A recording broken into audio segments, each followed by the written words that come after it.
Pete? Rob! It was like a year ago. I've been wandering here for a year. You know I messed up my back is because of you. It wasn't me, it was Aid Edmondson. I bet it was. Hey, is that a bird? No! Back here, you shit!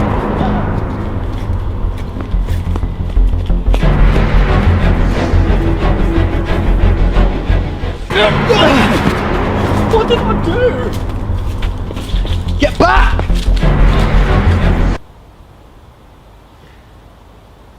So, what have you done this time? Oh, just on the run from crazed serial killers. What have you done to have them after you? I don't know. I have no idea.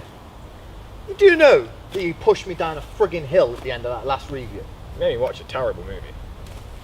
Yeah, I know. Sorry about that. It's fine, used to it by now. Well, maybe I got an idea. Maybe you need a disguise. That is absolutely brilliant. What kind of disguise? Come with me. I've got just the idea.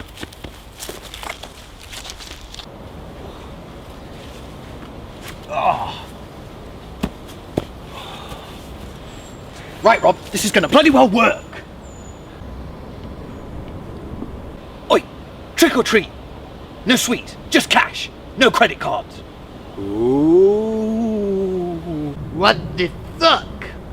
Look, you ruined my childhood last time we did this. It's a terrible movie, you stupid old git. I got my intelligence riding on this. So, you wanna review a real movie, do you, big boy? How about Drop Dead Fred? The one everyone hates? Very much so. No wonder I make stupid sketches like this to take the piss out of you, you steaming great twat! Originally, this dark comedy was actually intended to be directed by Tim Burton and even starring Robin Williams in the lead. So if you're again wondering why we're reviewing a comedy movie in a horror month... This may as well be a fucking horror film. Hey, Petey! What? Can we say cunt?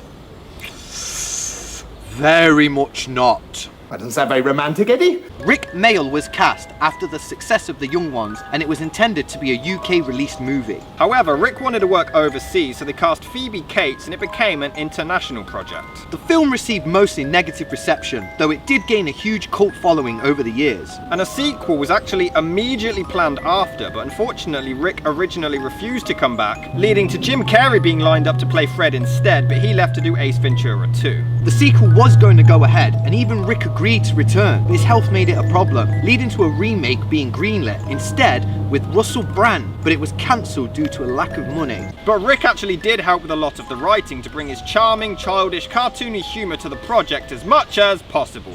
You know what, Rob? You'd better like this one. The French swear by it. Oh, I bet they do. I bet they say, what the bloody hell's this crap? The film tells the story of Elizabeth, played as a child by Ashley Peldon, and then Phoebe Cates as an adult. She's a child with a strict and emotionally abusive mother, played by Marsha Mason, but she uses a mischievous imaginary friend, played by Rick Mayall, as an escape. The film cuts back and forth throughout from her adult life to her childhood, and we see that Fred was far too much of an annoyance, so her mother got rid of him, forcing her father to walk out on them. You know, lovely comedy! This is funnier than Jonathan Ross. But Jonathan Ross isn't funny. Exactly. I wish I understood that. But once Elizabeth turns into an adult, she gets dumped by her cheating husband Charles, played by Tim Matheson. She returns to her childhood home, and Fred then returns to cause mayhem. Just look at it. Even the house looks like a slasher villain is about to terrorise it. The rest of the film is Elizabeth trying to win back Charles. Why?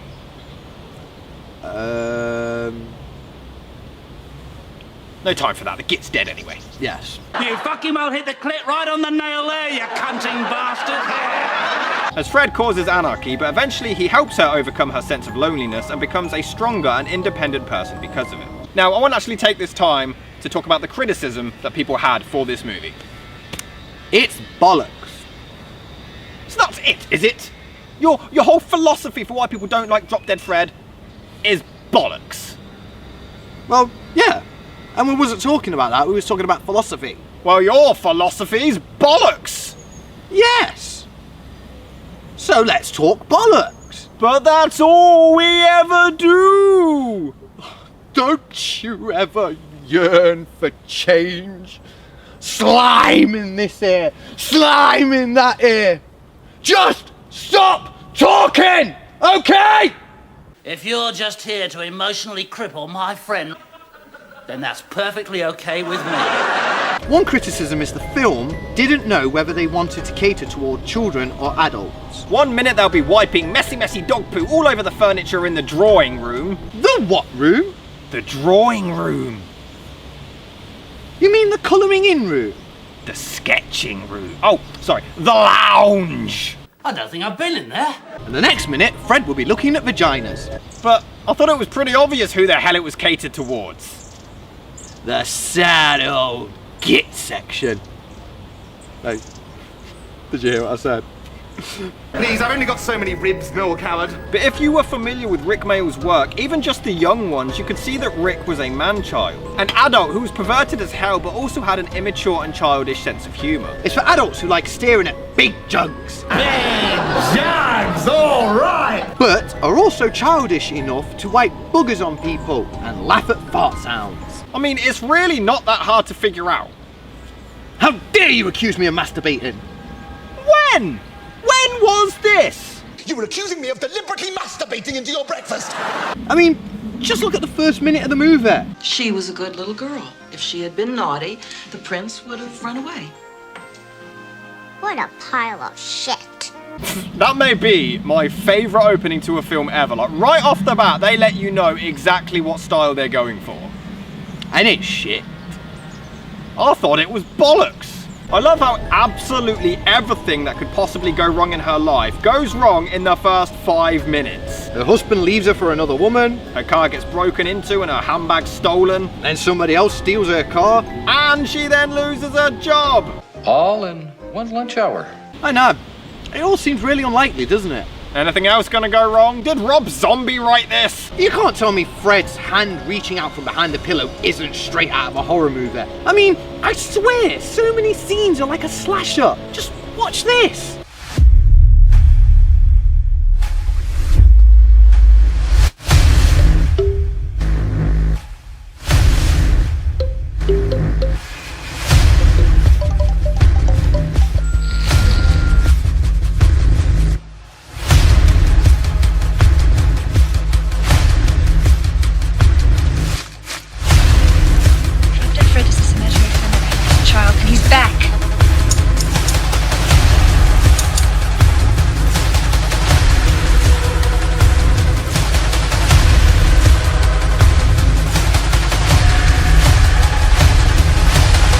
The flashbacks are actually really charming.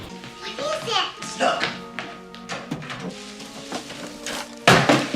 It's a burglar bag.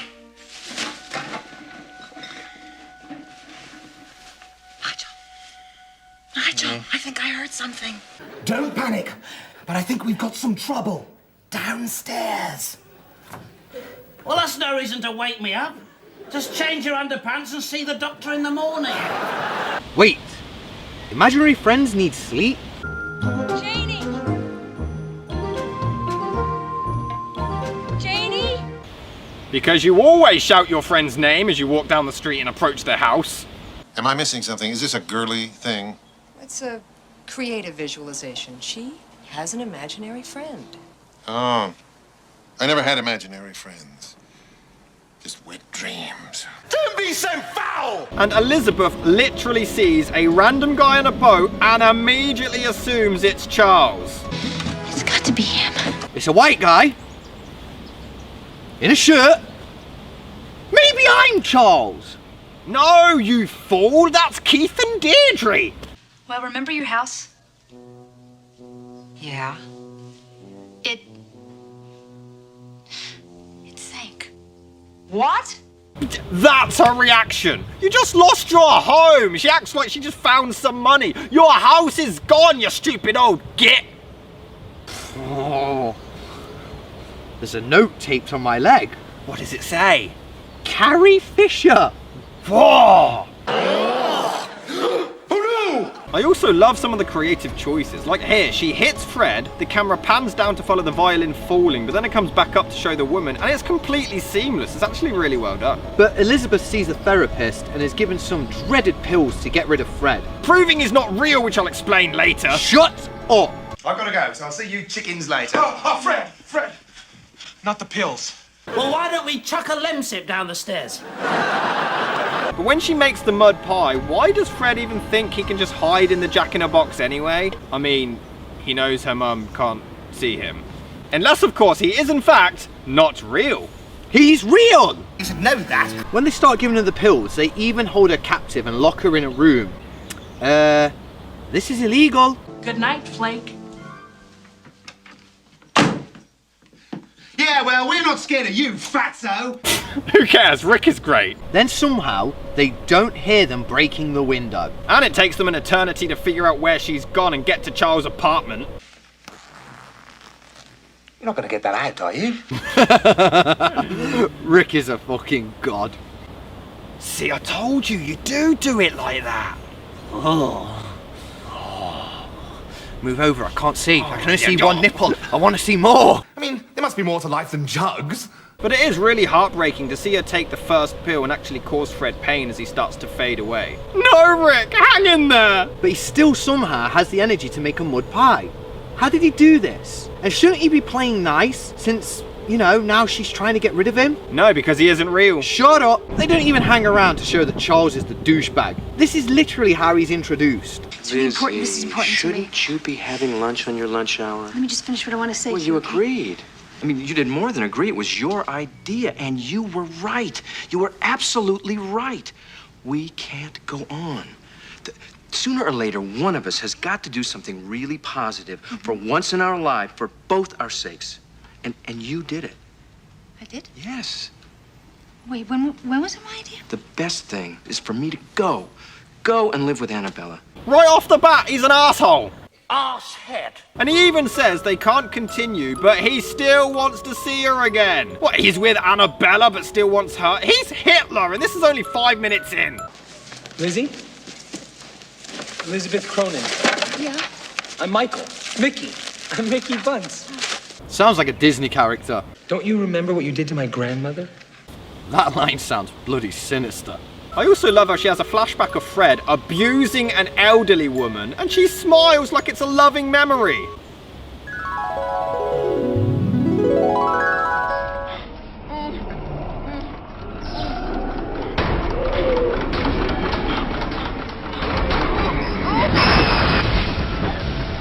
Good times. Ah, the blood. Also, Princess Leia's in this film as Elizabeth's best friend. Just because. She's kind of pointless. But I actually have a really in-depth question about the character of Fred, and a fan theory. So Fred is an imaginary friend. So how is he even trapped in the Jack-in-the-Box? I mean, I get that he's imaginary and Elizabeth is a child, so in her mind he can be trapped, so she buys it. But as an adult, Elizabeth physically opens it to let him free. Well, actually no, he turns the handle before he's released. So how is he doing that if he's trapped? If he's imaginary, how does he cut her hair or break things on Princess Leia's Millennium Falcon boat? How does he physically affect the real world? So, as explained earlier, what if Fred actually isn't real? What if Elizabeth had a crap upbringing? Her mother mistreats her and makes her feel alone. Her dad abandons her. By the way, her dad was intentionally cast as an English actor so that Fred could be a metaphor, that he's like the father figure that she never had. That is absolutely brilliant. But she's been through a lot of trauma. As she's aged, her husband leaves her and she's right back to feeling alone and helpless. She resorts back to imagining her fictitious friend, the only one who was ever there for her. She's the one who does all these things. As a kid, she wrecked the kitchen and made messes because she's a child and she acted out for attention as she felt unloved. As an adult, she reverts back to the only time she felt safe, with Fred. So she's psychologically damaged and imagines a man doing these things, but it's actually her acting out. He's never actually there. Then, when she finally comes to terms with her issues, she can finally let this character go and find it within herself to become an adult and finally move on. I'm just gonna put bollocks. A, bollocks. And B, bollocks. don't need a B because the A was so great. But as soon as Rick appears, I don't know how anyone cannot find this instantly charming. Yeah! What happened to you? Look at you. You're all older. You're even uglier. Ugh! I'm sorry, I'm gonna have to be sick all over you immediately. Lie down. He's just so delightful. Where's the fire truck? Where's the rest of the toys? They're gone. I'm grown up. Grown up? Well, yeah. You did just say she was older. Shut up! Also, maybe it's just me, but she is handling this news way too well. I mean, it's not every day a crazy British man pops out of your jack-in-a-box. Grown up? Great. Means we can have sex now. What, you mean Fred and Elizabeth? Or me and you? No, not together, understand. On our own. Oh, of course, on our own. Takes all sorts, don't it? He even wipes his snot on Elizabeth. He's a charming prince. Rick really does steal absolutely every scene he's in. He brightens up the room and really does make this movie. I know, yeah, let's write Mother Sucks! No, wait a minute. I have a better idea. Let's play a game. Game? Yeah, a game. What about pin the tail on the donkey? We haven't got a donkey. Okay, hide your eyes and count to 1,000,000. I'm gonna hide in a place where you'll never ever find me. I'm in the cupboard! I also love how her mum doesn't even question why Elizabeth put dog shit all over the lounge. She just scrubs it off, has a go at her, and then moves on. It must have been so difficult for them to act like they can't see him though. I mean, when he's acting right in front of their faces, this is grade A acting. Oh no, look, she looked at him. Oh my God! Is it? It is! The mega bitch! Let me at her! Is this for me? Get me an axe! No, get me a chainsaw! I'm gonna slice her into tiny pieces! This is amazing! Makes me want to have a wangle. Oh, a medieval folk dance. Oh, yes. On camera. And the stretched face effects. This is brilliant.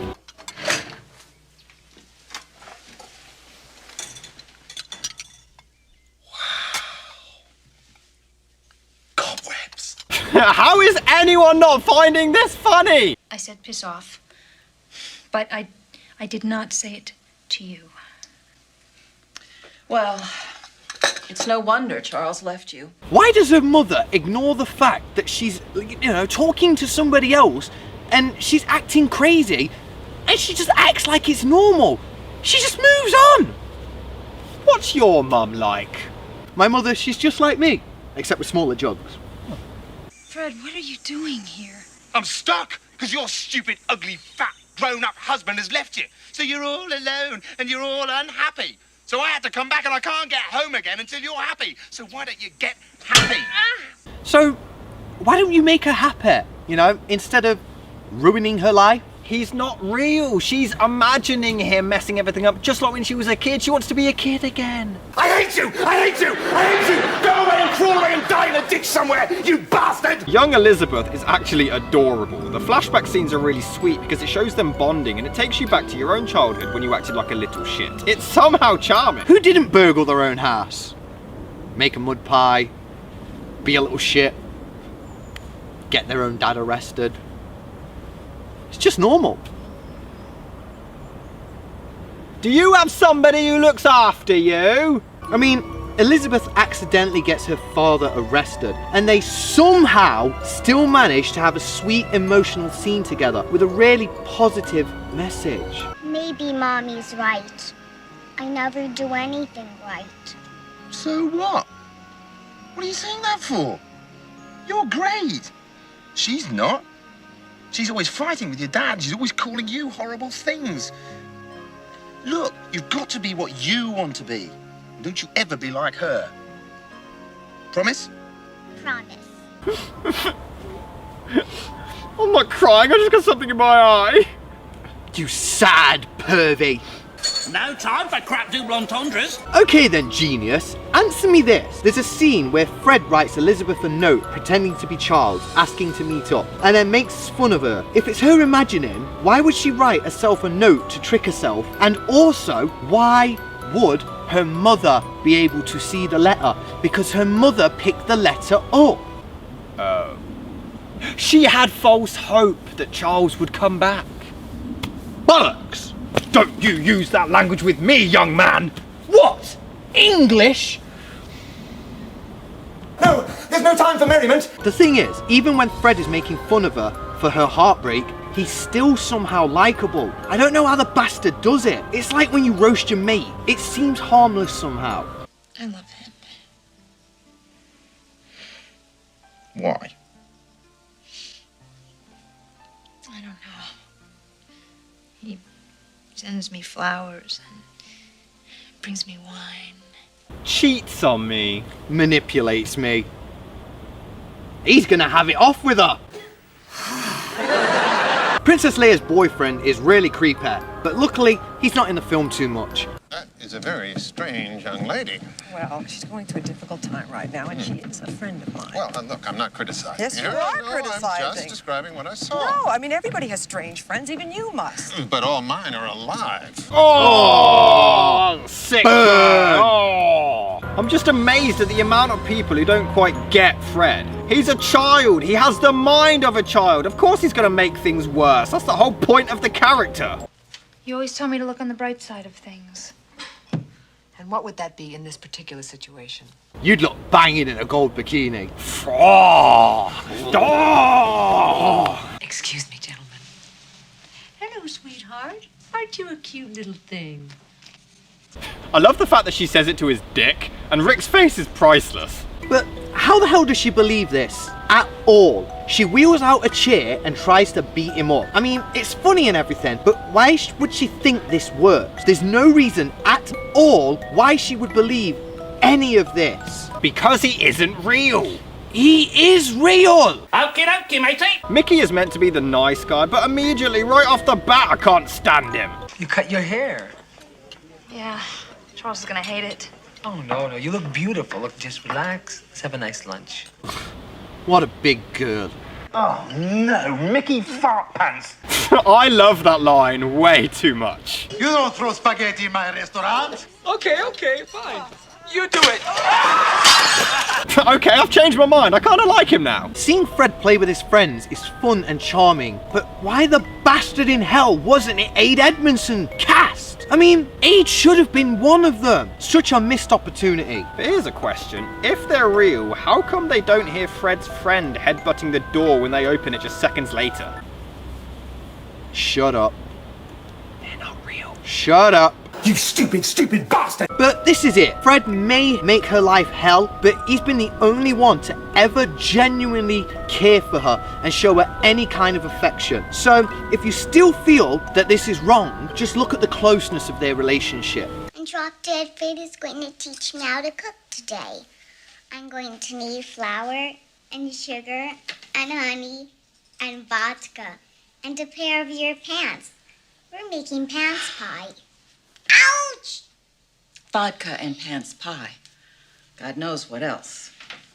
It's only a kid, Paul. Thank you! Someone gets it! The cornflake scene is easily my favourite in the whole film. It's just so charming. You can tell that the little girl had an absolute blast working with Rick, and it's just so much fun to watch. But then when she gets caught, she looks so scared and helpless, and you really feel for her. Look. To be fair, her mum just left cornflakes spilt all over the floor and didn't bother to clean it up, so is it really that big a deal? The scene is horrible though. Her mum takes Fred away just to psychologically destroy her, and then her dad walks out. You can see why her dad walks out, but at the same time, why would you just walk out and leave your child with someone who's mentally destroying her? Found that when I was hiding in the stupid garden shed. That's right, that's where I hid it. But you never answered it. You just disappeared. So wait, he could have stayed, but why did he leave? Because he's not real. You talk an incredible amount of bollocks, don't you? I do like how Elizabeth sneezes, and Rick even manages to get one F-bomb in there. Clever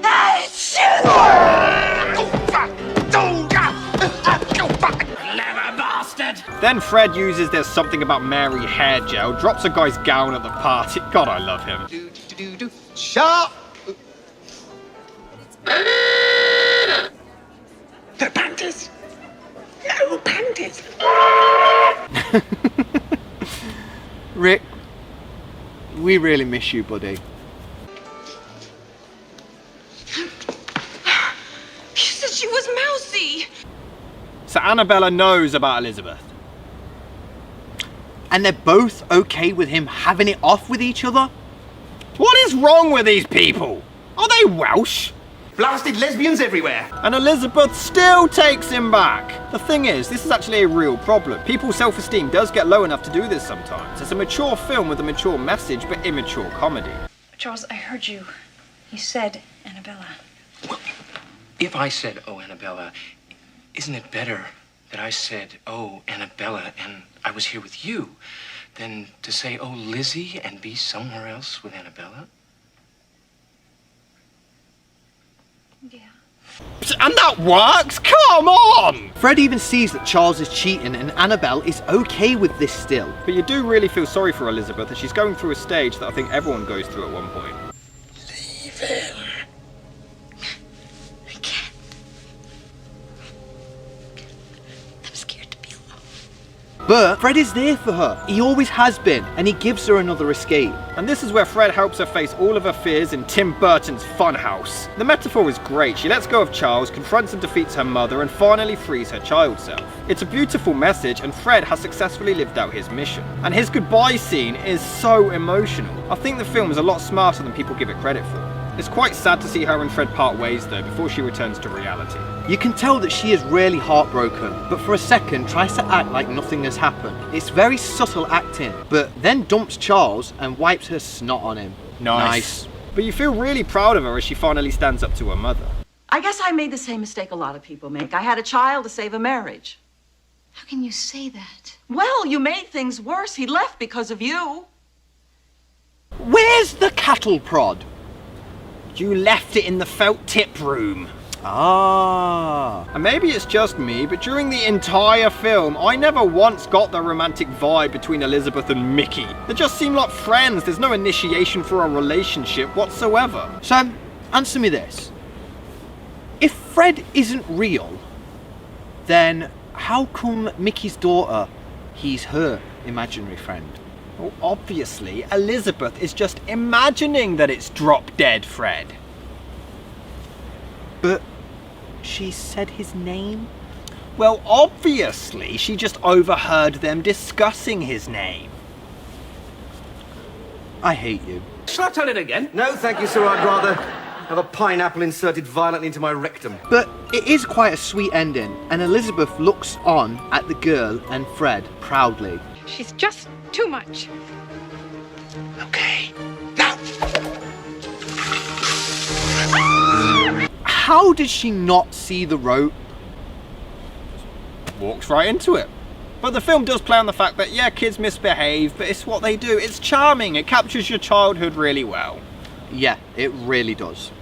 I love this film.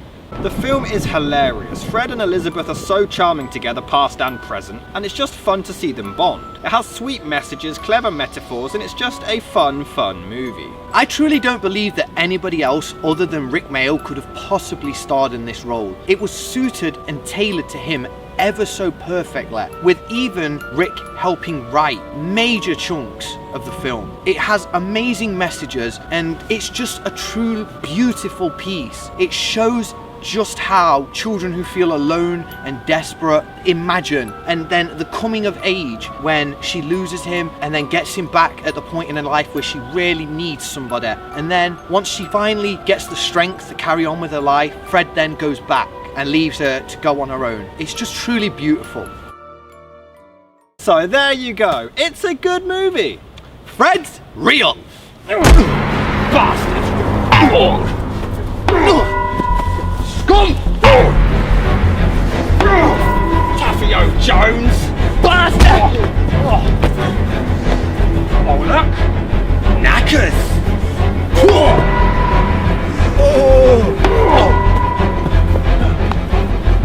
Hey!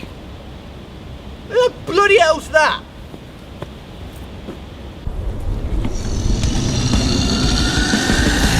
It's Robbie Robs, bitch! From the great YouTube channel In That Very Ring. Subscribe now! Oh, you want to wrestle, do you? Oh. You want to fight?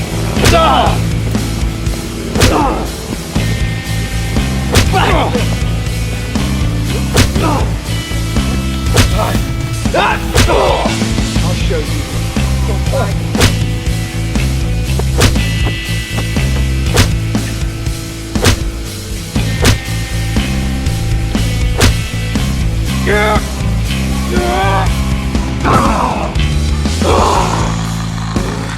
Right. Where's all the twat gone?